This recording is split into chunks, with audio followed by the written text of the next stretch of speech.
Hello বন্ধুরা, চলে এসেছি কাকিমার কিচেনে। আজকে বানাবো আমি মাটন।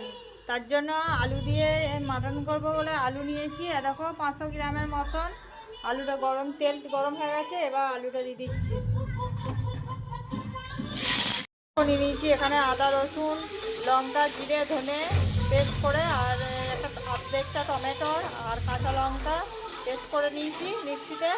আর এখানে নিয়ে নিয়েছি আমি 750 মাটন। দেখো আলুগুলো ভাজা হয়ে গেছে, এবার আলুগুলো তুলে নিয়েছি। এবার দিয়ে দিলাম আমি কড়াইয়ে তেল। তেল গরম হয়ে গেছে, এবার আমি ফোড়ন দিয়ে দিয়েছি তেজপাতা, শুকনো লঙ্কা। এবার দিয়ে দেবো পেঁয়াজ কেটে রাখা আর টমেটো দিয়ে এবার ভালো করে কষিয়ে নেবো। হয়ে গেছে পেঁয়াজ, এবারে মশলাটা আমি ওতে অ্যাড করলাম। মশলা আমার কষানো হয়ে গেছে, এবার মাটনটা অ্যাড করে দিলাম। এবার স্বাদ মতন আমি লবণ দেবো। এই আলুটা অ্যাড করে দিলাম। এবার